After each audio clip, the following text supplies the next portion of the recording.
Hello, everyone, and welcome to our core virtual practices.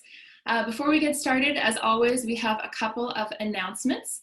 So the first announcement is about our norms. We're keeping the same norms as the last 2 weeks. We just ask that everyone would keep your audio and video muted for the entire presentation. We do this to make sure that there aren't any distractions for our presenters or for our attendees.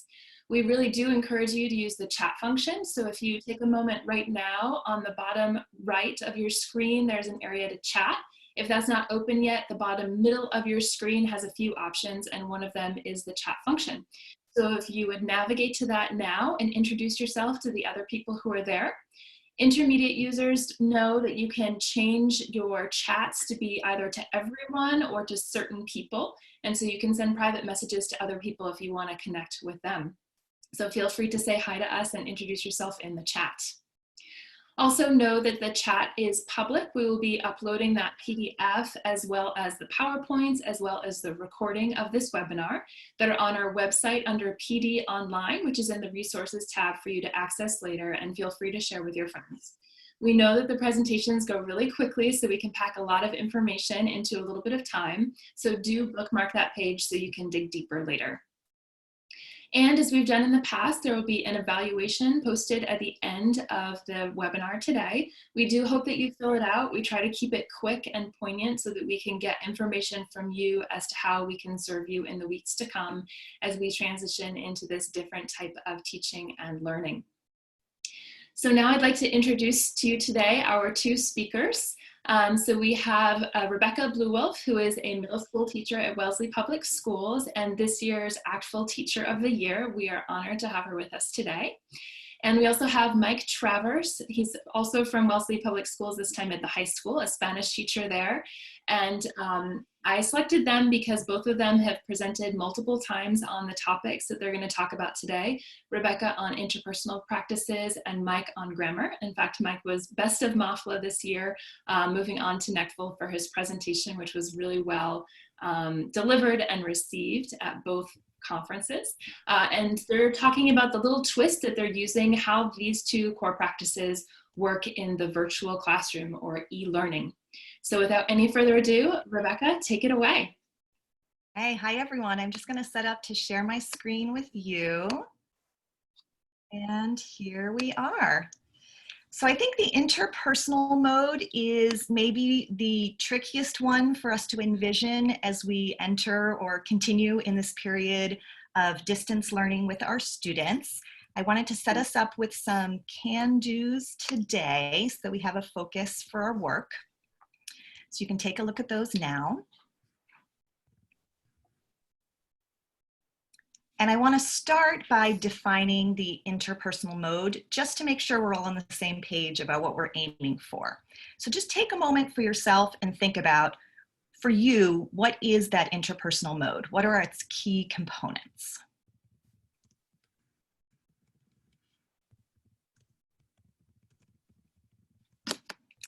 All right. So here are some things that I thought of when I thought of interpersonal. And you're going to see me bringing these up again and again throughout this morning's presentation. That said, I want to be really clear that we are not in ideal circumstances for enacting the interpersonal mode in our virtual classrooms at this time. So please go easy on yourselves. I think what we're aiming for here really could be called interpersonal light. And we also need to go easy on our students. They are not in a place right now to have their best conversation ever with their peers in the target language.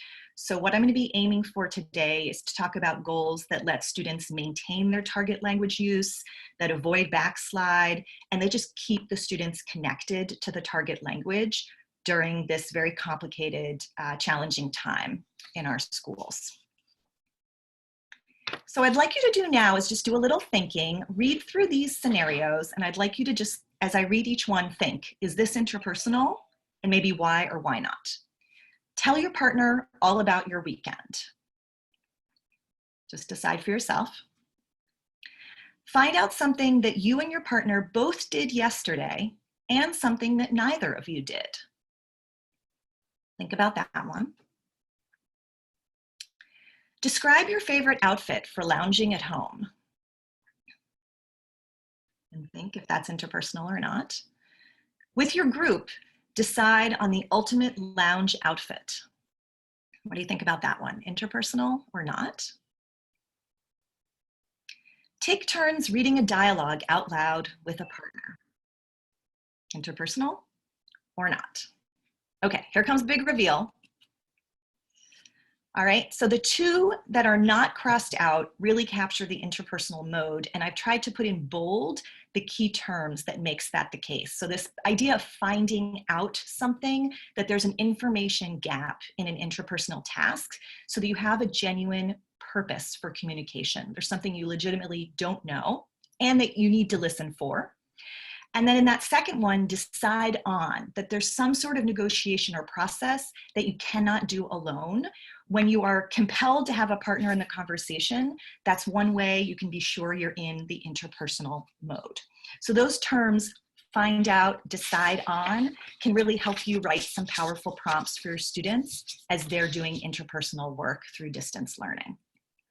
Now, there's kind of two sorts of learning that are going on right now in the Commonwealth, and some of you are probably even on this call from outside Massachusetts. Some of you may be having real-time sessions with your students, in which case you might be using something like Google Meets or Zoom. And I would just point out that if you're doing this, and I've certainly noticed this in my own experiences, only one person can talk at a time, and that is like a huge, huge change from how my classroom usually operates. I'm a turn and talk, all class long kind of teacher. In this situation, we've got to accept that we're going to have to do turn taking, and it's going to be probably a lot of teacher, student, teacher, student, teacher, student, you know, what we call wagon wheel teaching, which is not the ideal, but given our situation, I think we need to just accept that that's what it is, particularly if you're limited to Google Meets and you can't do breakout rooms for the kids. A workaround for that might be to think about having shorter sessions with small groups of students.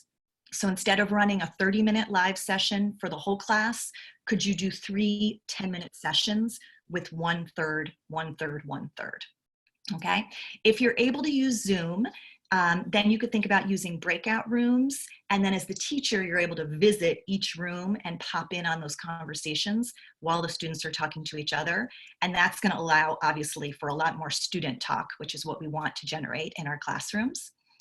And then if you're familiar with or not yet familiar with the talk rubric from Shrum and GLSEN, this could be a way to listen in for students' use of T, the target language, A, their accuracy, L, are they listening to one another, and then K, are they being kind by keeping the conversation going. So that might be something to keep in mind as you're listening in on students' conversations. How well are they doing the talk? Okay.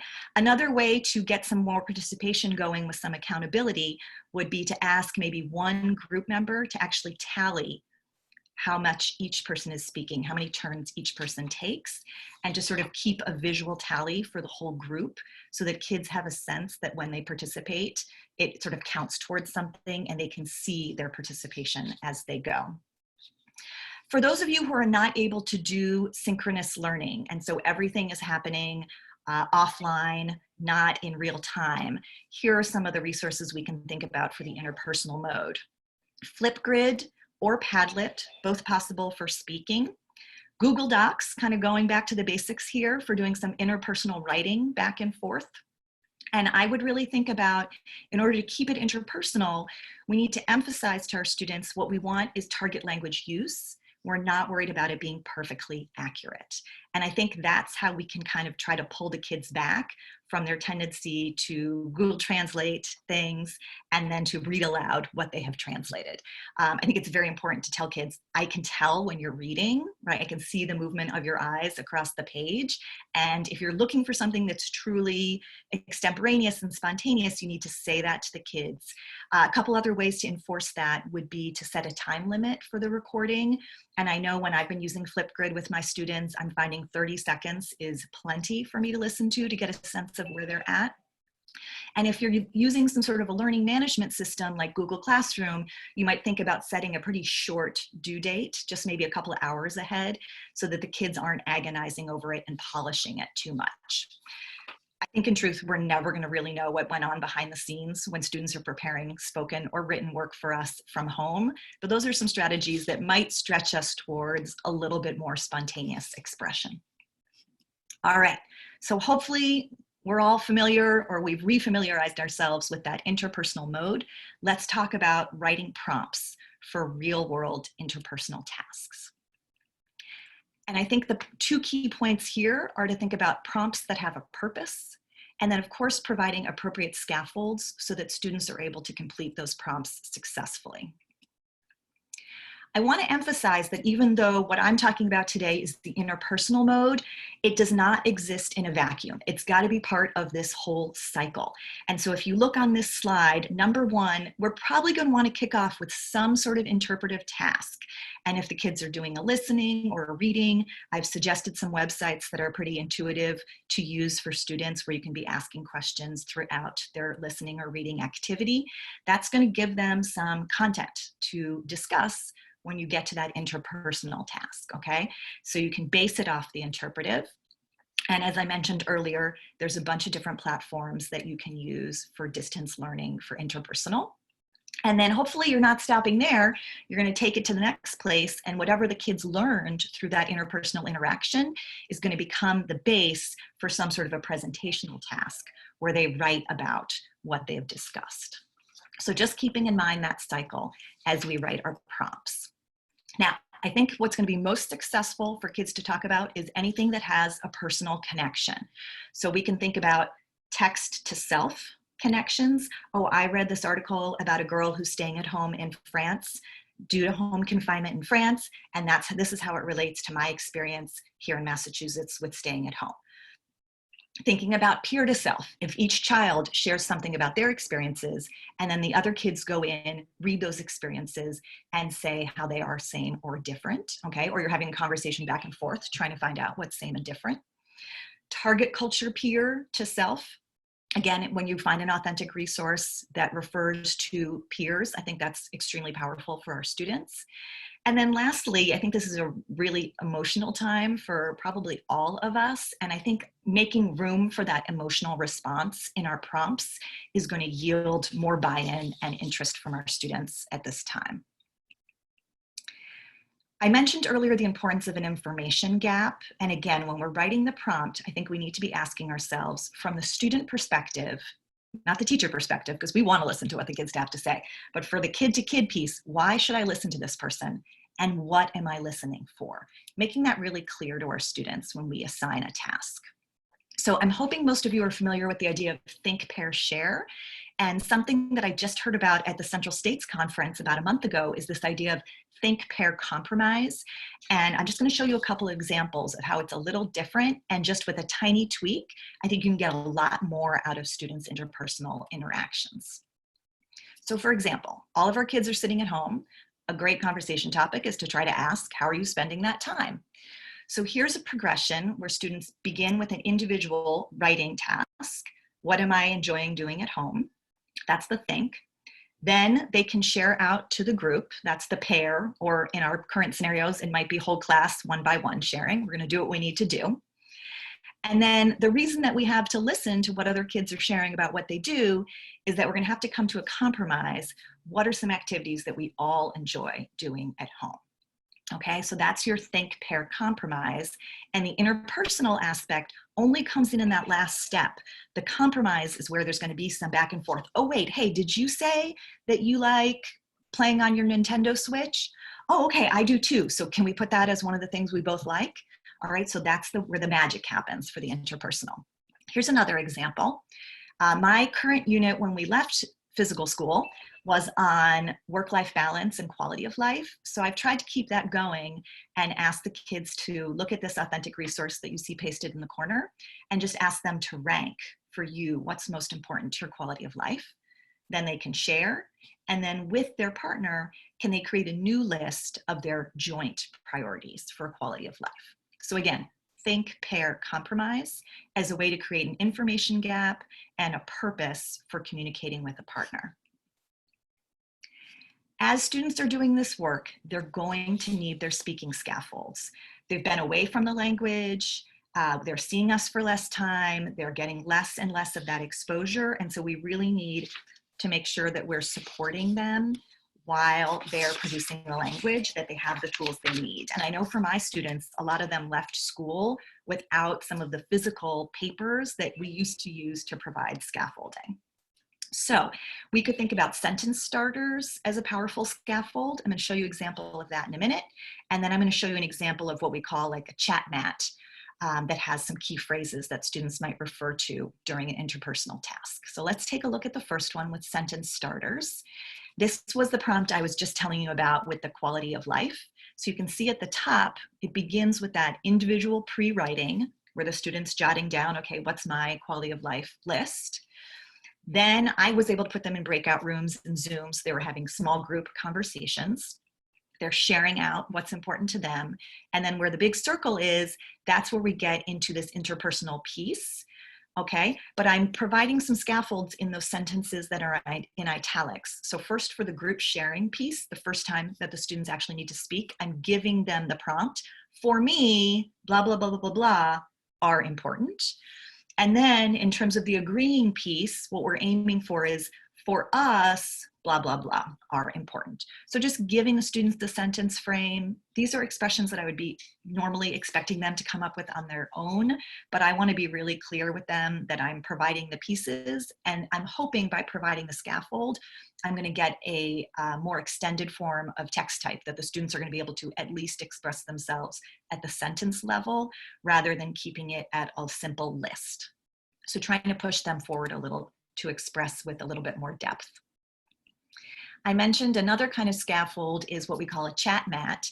And so this is just an example that we've used in French classes at my school, where normally we would have these printed out on cardstock for each child. But these days, we might simply screen share this with the kids while they're speaking, with the hope that they're going to use a couple of those expressions and sort of level up the quality of their talk as a result. I do have a link to that at the bottom. So after the presentation, if you want to access this, it's actually got 2 pages to it. That might be useful for those of you who teach French. I mentioned earlier the idea that interpersonal is part of a cycle of learning. So we're going to start with that interpretive task, then we're going to do some interpersonal, and then it's always nice to put a bow on it with a little presentational something. So this is an example of a presentational writing task where I asked the students, having had these conversations about quality of life with your peers, now what would you say is most important to you? And my students love to illustrate anything with emojis, so I had them add some pictures. I'm hoping once every student has put up their post, then I can let them back into the Padlet, turn on the comment function, and have students ask questions of one another or state how they're same or different from their peers. So that's then taking the presentational and going back to the interpersonal and adding another layer on it, but really sticking with the same topic. And I know for those of us who are in public schools in Massachusetts, we've been told time and time again to not advance the curriculum. So I think this is a strong way, a strong strategy for kind of running in place, if you will, with the same content, but just adding another layer, bringing it back to a previous mode so that we're growing the learning each time. Padlets also can be great for interpersonal writing. You could go to the website and set it up so that the kids maybe are writing a fake text message back and forth. They could write a story where one person starts and then the next person adds a piece and then the next person adds a piece. For those of you who aren't able to use Flipgrid, you can post videos on Padlet. Students can respond with written text. So even though they wouldn't be able to respond with a video like you can in Flipgrid, they could listen to the video and then, for example, post a couple of follow-up questions. So there is a way to do some interpersonal work on Padlet, even without the video-to-video function. Just something to think about. All right, so we've got some ways to come up with some prompts. Let's talk about who the kids might be able to do this interpersonal work with so that they have some sort of authentic audience. And I think our goal as teachers really needs to be that someone sees the kids' work besides us. So if they're just turning in work during this whole cycle only to us, I think their motivation may dip. And for some students, they may never turn anything in because they don't really care about submitting work to their teachers. So I think we want to think about this as an opportunity to build some motivation and purpose for students' communication. And listen, we're all so isolated now. I think this is our strong selling point for bringing kids into our classrooms. They want to engage with one another. They want to engage with other people in general. So let's think about some options for real world. Some of these are more and some of these are less labor intensive. Okay, so it's kind of like those old aerobics classes where you could like take it low or you could take it high. So you can choose for you. I think most of us should probably start with taking it low because we got a lot going on these days. So you could think about just the class. The class is your authentic audience. You are talking with your peers, and that is good enough, okay? I think as long as you're getting beyond the teacher piece to the class, you've already made some good progress. If you want to go beyond that, you might think about, are there community members who would be interested in interacting with your students? People are very available these days. Maybe this is your chance to get a native speaker who lives in the town where you teach on for a video call with your students. Maybe you have someone in one of the target language countries who would be willing to make a little video and share it with your class. So some way to bring the world to your students, even when they're stuck at home. You might think about social media as an opportunity. If your students are old enough, you could encourage them to follow people on Instagram or Snapchat and leave comments in the target language, ask questions in the target language. They could screenshot that to share it with you, to show you. In the lower left-hand corner, you've got an example of a little kind of fake text message that comes from the Youth Press in France. And kids might be interested in recreating something like that they have found in Authentic Resource. And in a few minutes, I'll be saying more about ePals as another option. So for those of you who are able to use Flipgrid, I would say if you didn't already, I would recommend that you go back to the MAFLA webinar from 2 weeks ago. Ryan shared a lot of great resources about Flipgrid. And I'll just show you the prompt that I've been starting off with my students. So they're just having them share some basic information about their current situations. And then that interpersonal piece comes right at the bottom where you see the purple circle, just putting out one question to your classmates. And then when all the videos have come in, I can send the class back to choose a different classmate's video, listen for their question, answer it, and then based on what you heard your peers say in the rest of their video, ask them a couple of follow-up questions. So this is going to hone students' listening skills and also give them a reason to communicate back because they've been asked a question in the initial video. I just saw this on Twitter, I think yesterday, and I thought it was a great idea to get kids another way to get them writing back and forth, or potentially speaking back and forth, would be to play 2 truths and a lie. So you could have a very simple post. I'm going to do this with my 6th graders in just about 15 minutes. And I'm going to have them just post 3 sentences. 2 are true, 1 is not. And you have to read through, and then you have to ask a question to see which one is not true. So they might read mine and say, Madame, how old are you? Because they're doubting that I am 35, okay? So that's just one idea in terms of creating an information gap. And you could also do this as a Flipgrid, which I think would be a lot of fun. I was gonna start it as a writing task just to make it a little easier for my 6th graders from the get-go. This is this example I showed earlier. There's a great article in the French press this morning that had a little fake text message between kids about what are you doing at home? How can we help people during this time? This might be something that your students could emulate and write a fake text message back and forth with a classmate. This is another example from the French press where kids comment on the article, and you could certainly have your students read the same article, write their own comments. They could respond to a comment that they already see posted. And if you're not comfortable having them do that online, they could just do that in a class Google Doc. It doesn't need to be actually interacting with the original source. Quick plug for ePals. If you're looking for something that's a little bit more of the take it high, you might check out this website. I went online last night, and as you can see from the left, I put a bunch of French-speaking countries and areas, the age range of my students, put in the language and my class size, and I found all sorts of people around the world who are looking for conversation partners for their students. Excuse me. And so once you find someone on this site who's a teacher who wants to exchange with you, you can just go right ahead and you don't need to be on the ePAL site anymore to arrange communication. This is something I had set up earlier in the year, and it's been a great way for my kids to reach out to peers in France, in our case, and write back and forth, text back and forth, etc. All right, just before we leave, I did promise that I was going to try to give some ideas away from screens for interpersonal work. I actually found it quite difficult to come up with options. So this is going to be a quick section of the presentation. Kids don't talk on the phone much anymore, but this might be a chance to practice talking on the phone. Also, all those fun gizmos we have in our house that we can ask questions to can be set to French or whatever language you teach, and the kids could practice asking, what's the weather, how are you, what's your name, any of their questions. If kids have family members who speak the same language at home, they might challenge themselves to have a meal entirely in the target language, for example. And I've actually had a few students take me up on the suggestion of writing snail mail letters to one another in the target language, and they've actually taken pictures of the letters and shared them with me. So that's another option. I am going to leave it there, turn off my share, and see if any questions have come in. Thank you so much. That was amazing. So for those of you who have been listening along, this is the moment that you could write questions for Rebecca in that chat window on the bottom.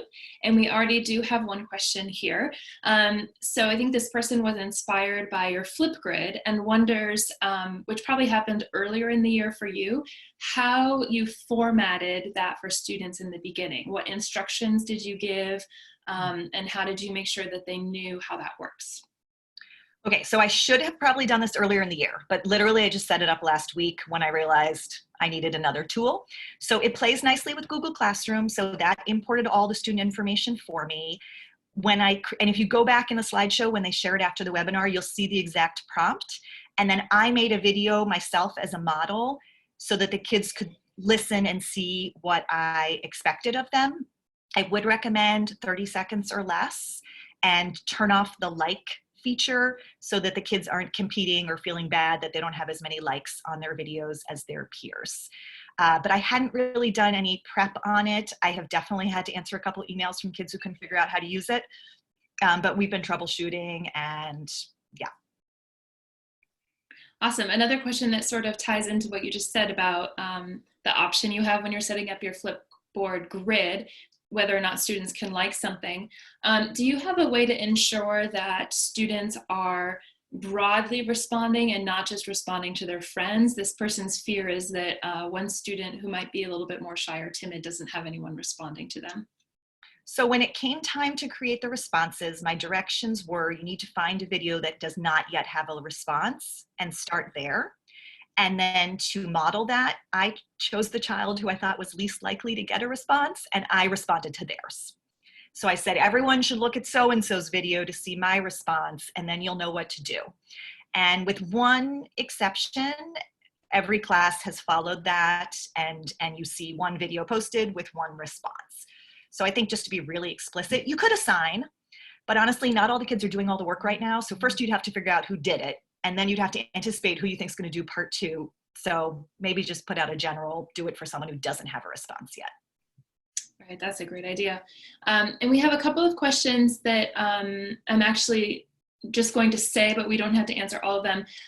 There's some questions about permissions and also some questions about students who can't connect and the equity there. And so I would say that these might be some school-based decisions. I'm a little bit familiar with what Wellesley is doing and also what Lexington is doing there, but did you want to speak to either of those pieces about students who can't connect or who might need permission from parents if the school allows Flipgrid, et cetera? So I am sticking only to apps that are approved by my district and that are preloaded on students' school-issued iPads. No additional permissions are required for those kinds of apps, and I'm just sticking to that. Our district has worked hard to make sure every student has a device and internet connectivity. However, when I look at this group of students who have not engaged with my lessons, it is very clearly all of my most vulnerable learners. And I don't know, anytime we do anything, we're maybe not advancing the curriculum, but we are practicing a skill and those kids are missing out. That is something profoundly sad about this time. And if I had a solution to that, I would probably be talking to the Department of Education in Washington right now and not to MAFLA. So let's work on that together. Let's not forget those kids. Yeah, I agree. That's wonderful. And so for those of you who are Spanish teachers, there's a call on the chat to work together to make one of these chat mats in Spanish. I have it. I'll share it. Don't bother. It exists. Perfect. Thank you. And I think that's all the time we have today for Rebecca. So huge shout out. Thank you so much for being with us today. We're so grateful for the information. And for those of you who have continued questions, you can tweet them at Rebecca and she might respond to you later. And for now, she will say au revoir to us and we will take our 1-minute break before we bring on Mike Travers.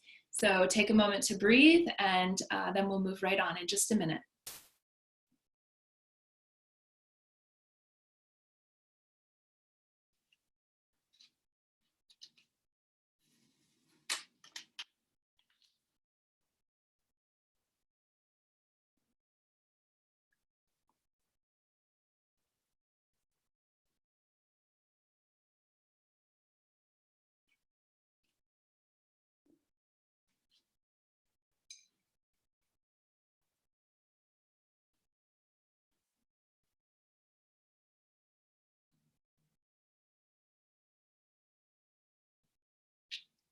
And that's the end of our minute. We are all learning new things in this different environment. And my learn from last week was to bring the entire French press into my office with me as I do this webinar so that I don't have to run out in the middle to refill my coffee cup. I'm excited to be with you and excited for this next presentation from Mike Travers, high school Spanish teacher at Wellesley. And he's our local guru on how to use grammar and context in the classroom, specifically using the PACE model.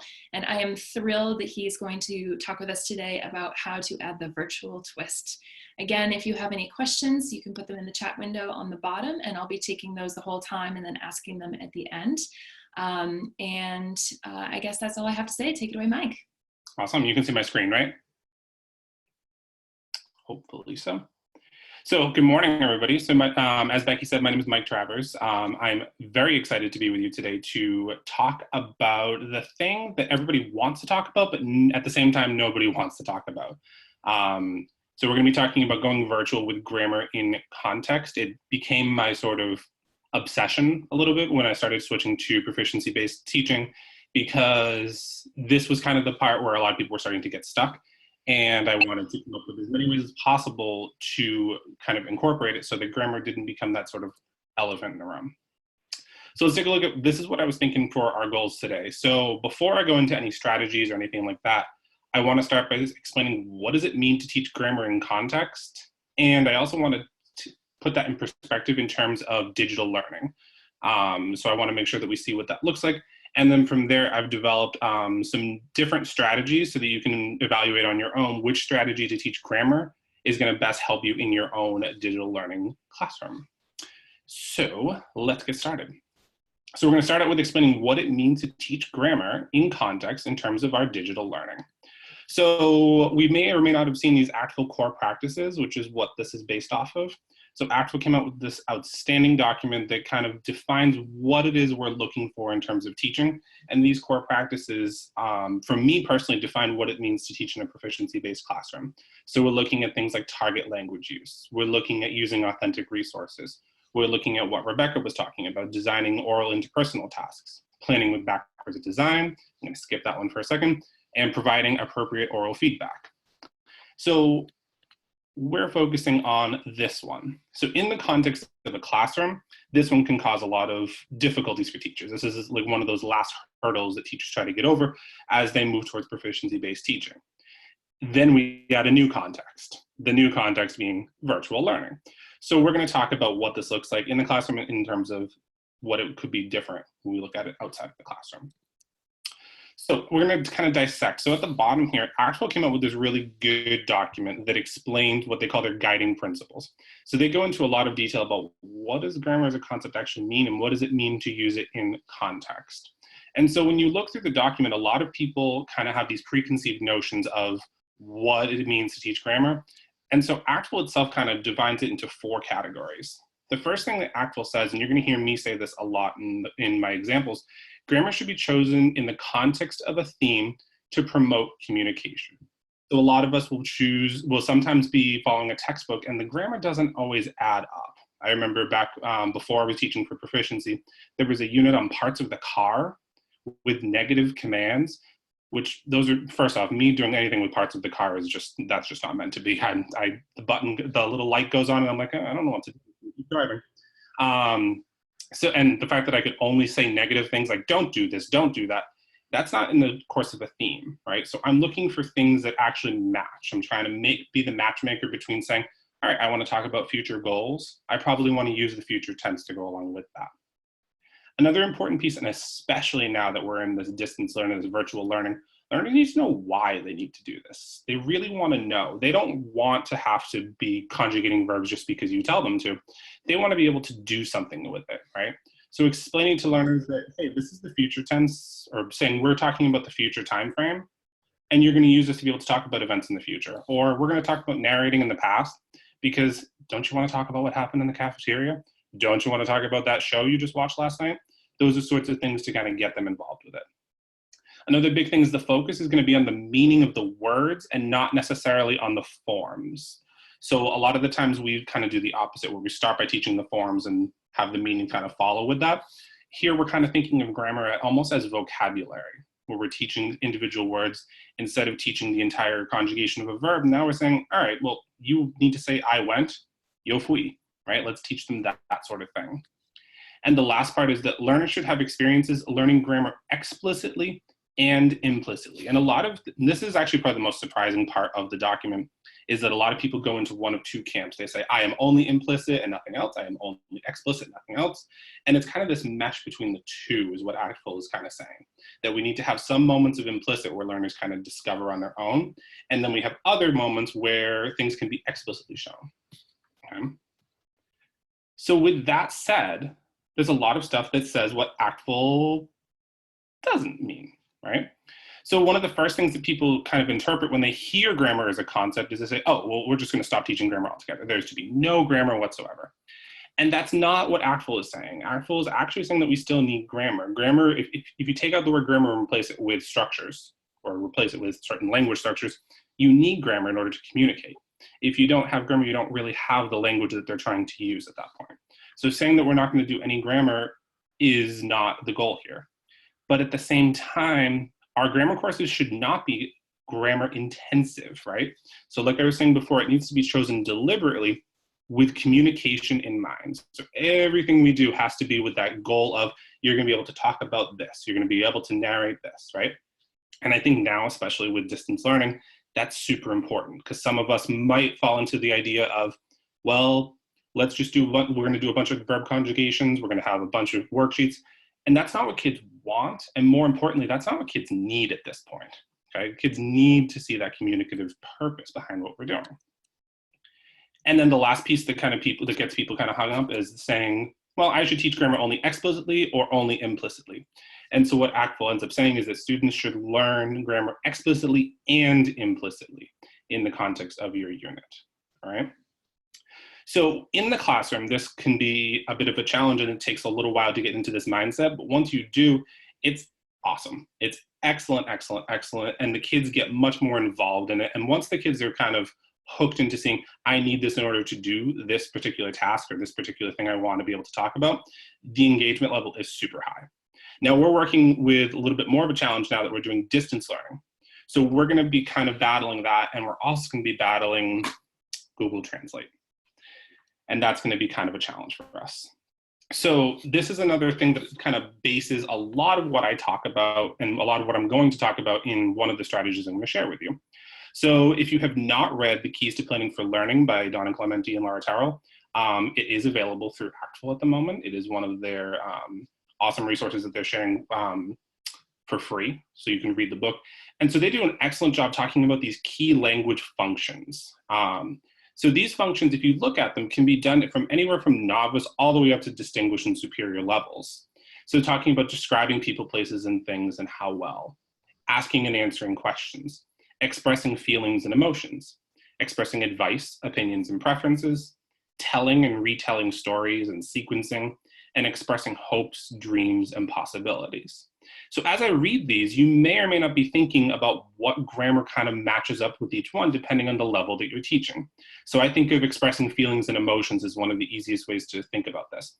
When I think of my novice learners, they're going to be able to say things like, I like this, I don't like this. As they get more into the intermediate range, they're going to be able to say things like, I like this because, and give a little bit more of an explanation. The advanced learners might be able to go even further and be like, this pleases me because the other day when I was in blah, blah, blah, and start to narrate a little bit and explain with really strong details their feelings and their emotions behind something.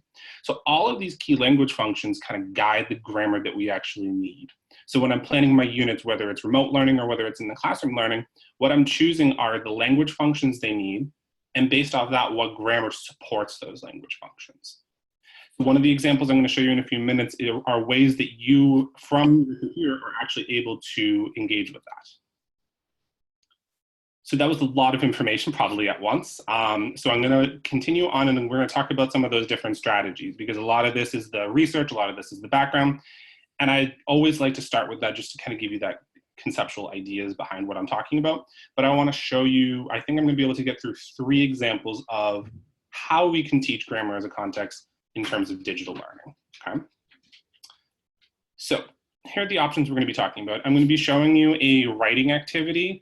And so the way I'm going to scaffold this is the first activity is going to be probably the least prep, and then it's going to build its way up to the most prep, depending on your level. Rebecca said the light version, so we're going to start light and we're going to build upward.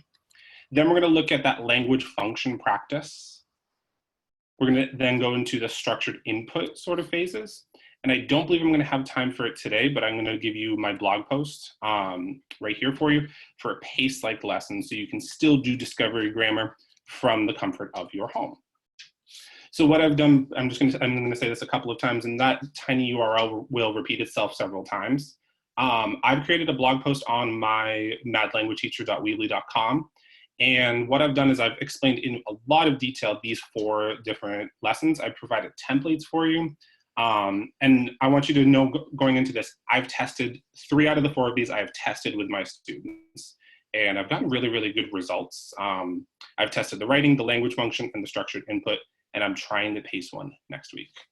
So these are all things that I have seen good results in terms of my classes. And so I want you to be able to take these resources and I want you to be able to rewatch this webinar, but also be able to go back and have some place where you can read about it a little bit more and see some more templates. So we're going to start with the writing task. So take a look at what I have here on the side, and I put the directions in English just because of the audience and everything like that. So in terms of the first thing I'm going to look at is I have a theme or a topic at the top, and I have a question. So it says, what did you do this past weekend that was fun? What did your friends and family do? Write a short paragraph answering these questions. Incorporate 5 of the words from the word bank in your answers, as well as some of your own words. So from here, this is one of the really, really scaffolded tasks. And so this is a differentiation tool that I've seen and I've used in my classes where I'm putting grammar in actual context. So the first thing I'm going to do is I'm going to provide a question related to my theme or topic. So if I'm upfront about my topic being diversiones, about having fun, I want that to be the focus. Okay? My focus should never be, I want them to talk in the past tense. I should never have a unit that's all in past tense. I should have a unit that's based on something, right? So this one's talking about what you did for fun. Based on that, I'm going to choose my grammar function, and then I'm going to provide a word bank with already formed words where I'm treating them as vocabulary. So when I've been talking to teachers a lot, there's a lot of concern, especially in my department, a lot of concern about Google Translate, right? A lot of us are saying, I don't know about presentational work. We're getting a little bit nervous with that. And so when you talk to teachers and you talk about why Google Translate bothers you, there's usually one of 2 answers that teachers will give you. When they say, oh, I hate when they look up this word because I know they don't know this word. If you analyze that a little bit more, they're usually mad about verbs. Verbs is usually what kind of gets people mad. They're saying, well, you're in Spanish 1, why would you use the imperfect subjunctive, right? So you're clearly mad about not mad, but you're clearly observing that the verbs that they're using are not matching what you know they can actually use. From the same point, it would be inserting sentences. So what I've done here is I've provided a list of verbs, and these are all in the yo forms. And so these are meant as vocabulary. So what kids are going to do in their writing task is, instead of being able to just look up the word or look up a whole sentence, now what I'm asking them to do is to insert these words and create with language. So they have to figure out, how does fui actually work in the context of my sentence? Can I use the word fui? And so they're treating it as a vocabulary word. This is what it means to treat grammar as a concept and in context. So they're going to use some of these, or we have other forms, depending on what person we're talking about over here. And so what happens is, I'm providing some parameters for them where I say, I want you to use any of these 5 words, and you can throw a no in front of them. You can do whatever you need to make these work in your sentence. So what I found is that I get some really, really interesting results from kids where, yeah, maybe the part afterwards, they look up a word or two to say where they went. But at the same time, I'm seeing them being able to narrate in the past tense and use these words that I give them. Let me show you another one. So if I'm talking about, like I said, my future goals, tell me about your goals for next year. Tell me about the goals of another family member, right? And so same thing over here. I'm going to put a bunch of these over here, these verbs in the future tense, and same over here, in the future tense. And they're going to use those to narrate what will happen in the future for themselves or for somebody else. And so this is also a really cool method because of the way I've set it up. Students will be looking and noticing maybe a pattern where they say, well, that's the infinitive plus this.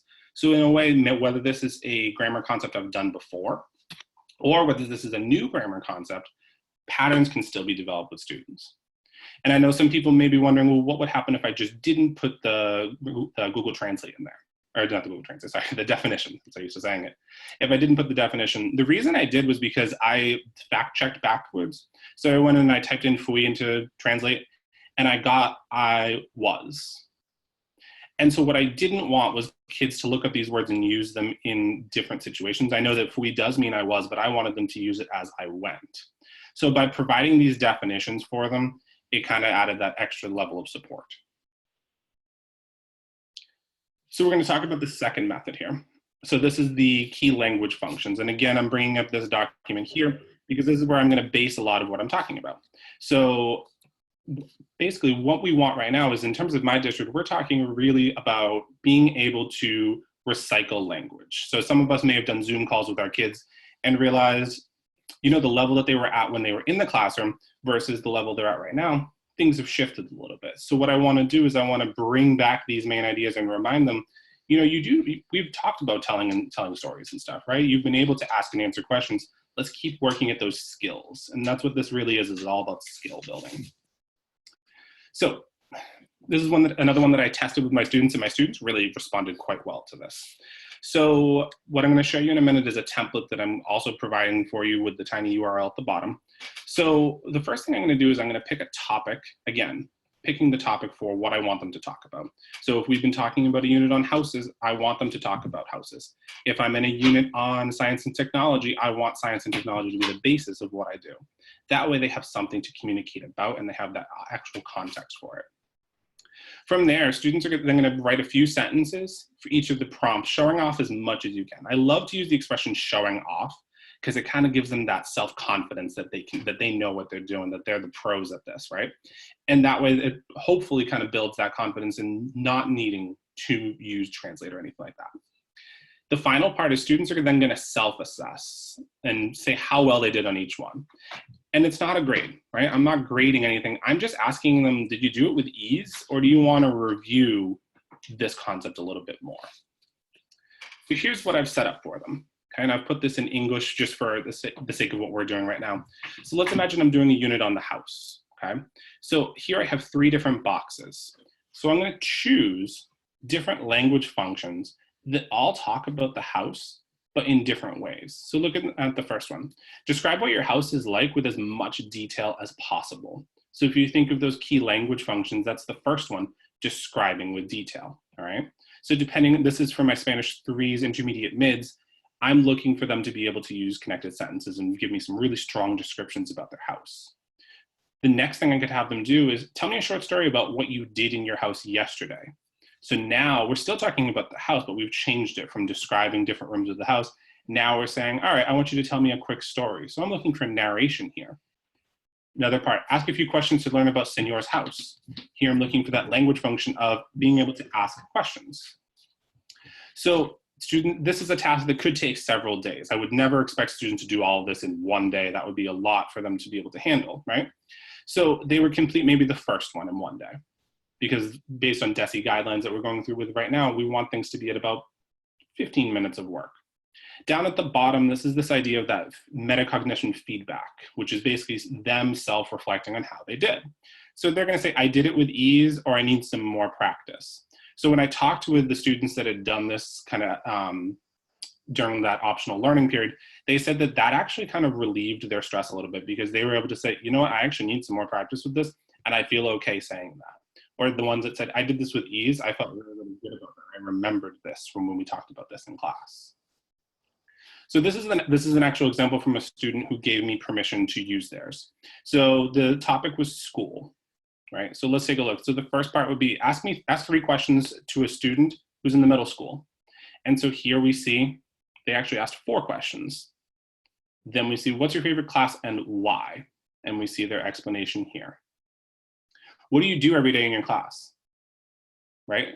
Explain what you do in the class. What are the activities that are the most frequent? What do you do really, really often? So with this student, I see that there's going to be some errors, and I'm okay with there being errors. And I also see that there might be some chances where they've looked some stuff up. And that's also, for the course of this, it's okay for me right now. So here down at the bottom, I'm going to look at that feedback, right? So the first one, they said the questions they did really, really well. They felt really good about that. Then they said over here, okay, I need to review this a little bit more, being able to describe or explain my favorite class. Here I'm looking for narration of what you do in your class. And they said I want to be able to review that a little bit more. So as the teacher, I can do a couple of different things with this. The first thing I'm going to do is I'm going to look at the ones I feel like they did really well. And I want to provide some really positive feedback, being like, yeah, you really did. I want you to think, maybe I want you to think about this in the future, but I want to reinforce that you felt good about that. I feel really good about that. And then I'm going to look at the ones they said they want to review more, okay? So those ones I'm then going to say, maybe I want to plan some different practices, some different moments for them to be able to do those language functions in different contexts. So maybe I want to go back to that word bank idea in the first activity, and I want them to be able to, all right, I'm going to give you some specific words I want you to use to describe your classes, or for you to be able to use to narrate, okay? And I can provide that kind of feedback for it. I can also combine, I can add the word bank aspect to this so that I can combine method number 1 with method number 2. The reason I only did 2 options at the bottom and not like in the middle is so kids really have to reflect on like yes or no. Because sometimes what I find is that if I say, I can with help, not yet, those sorts of options, they tend to say, I can with help. And so this kind of makes them choose one or the other, and it kind of makes them definitively pick which ones they feel a little bit more strong about. Here's another one in terms of the environment, same sort of thing. Here's them telling me about how the environment has recently changed. Here's them expressing their opinion about it. And here's them asking 3 different questions. And if we look down at their feedback at the bottom, they felt pretty good about this one. They felt pretty good about this one. And I love that the student was able to add this in there. I usually struggle with questions. That's awesome feedback. First, that's awesome that the student is able to recognize that about themselves. And also it's awesome that now I can see that we want to come up with some ideas for questions. So maybe the next week's activity is an interpersonal idea, like Rebecca was saying, but they have to ask questions back and forth. Or maybe I want to play 20 questions with them to reinforce those ideas of questions. Okay. I do have time for one more with you, and I want to talk about structured input BuzzFeed quizzes. So this is another method. This is kind of one more step up. I'm sure we've all been scrolling through social media and we've been able to find those, where is your ideal vacation? Or what type of friend are you? Or all those really cheesy quizzes that I don't know why, I'm just obsessed with them. I always feel the need to take them, and the answers always make me laugh. And kids kind of find these entertaining too, right? So there's a way to incorporate grammar into that, and it's really, really fun. So this is another one that I've tested with students. So first, students, you're going to choose some sort of catchy question or some sort of quiz based on the theme you're working with. So this one here, we were talking about friendship. So the question is, are you a good friend? You're then going to create a Google form, and you're going to make it a quiz. And if you just Google how to do that, if you go online, there's so many different resources. There's really great videos that walk you step by step how to do this. So for this one, it's a quiz where they have to just click off which ones they agree with, which one, basically yes or no questions, and they get a score, and it tells them what type of friend they are. Okay, it's really, really hard to get down there. So I'm asking them to answer honestly, right? So if we take a look at these are all going to be yes or no, or sometimes statements. Okay, they're not overly difficult things, right? So I keep my friends' secrets. I talk poorly about my friends. I talk bad about them, right? I spend a lot of time in my friend's house or at my friend's house, right? So I have yes or no questions. They're worth points, and that determines how many points they would get for each thing. If you actually look at the first word, that's my targeted grammar. So learners tend to pay attention to that first word first, the last word second, and everything in the middle kind of gets squished together and not really acquired necessarily. So what these are yo form verbs. And I want students to know the meanings of them, and I want them to attain to those meanings, and I want them to know the meaning helps me determine this, while also noticing patterns in how these are formed. After that, and I think I had like 28 different questions, I then said, all right, I want you to write 3 actions that you do that make you a good friend. And I told them, don't choose ones that are on this. So I want you to use those first ones from the BuzzFeed quiz as your models, right? So you saw guardo, you saw hablo, right? I want you to use those, and I want you to think of a few more things that you do. So they were able to say things like, I eat lunch with my friends. I talk on the phone every day with my friends. I Snapchat my friends every day. And so we're having them attain to the patterns that go with it. At the end, they get some sort of feedback. So I did this one just so that I could be the bad friend, because I always make fun of myself in class. So with this, what they get is a score, and they're able to see where they fell in terms of that. You could do this with so many different options of where's your ideal vacation spot if you're doing a travel unit, right? And then it says this score gets you here. Where in terms of future, I'm planning on doing one of like, what are you going to do in the future? What's your next step? Maybe I could have something set up like that. The other awesome part about Google Forms, setting it up in Google Forms, is they provide you with a lot of graphs and data, which at first I was super intimidated by because I was like, ew, math. But like, it's actually really fun. And it provides that opportunity, like Rebecca was saying, for an interpersonal follow-up. So I can take a look at the point distribution of where people fell. I can look at specific questions, and then I can ask questions. I can kind of continue on the conversation to look at those.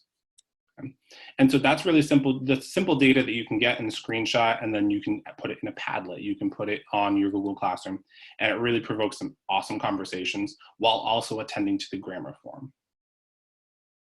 So I want to stop there because I gave you a lot of information. I'm well aware that I gave you a lot of stuff, mostly because I just love this topic. I could talk about this topic for years and years upon time. So I'm on Twitter at Travers Tweets. My blog is provided right there. And like I said, I've written 5 different posts on these different things because I know I only had about 25 minutes to go through this. And in the blog post, they go through a lot more detail of like step by step. Step 1, you're going to make a Google form, and this is how you do it. Step 2, you're going to do this, so that it really scaffolds it for you so that it's easier. Okay? I also respond by email. I'm not doing a lot right now. I'm not going to say bored, but I would love to help you out in any way, shape, or form, because grammar as a concept is difficult when we're doing it in the classroom, and it's going to be a different type of difficult now because our context is different.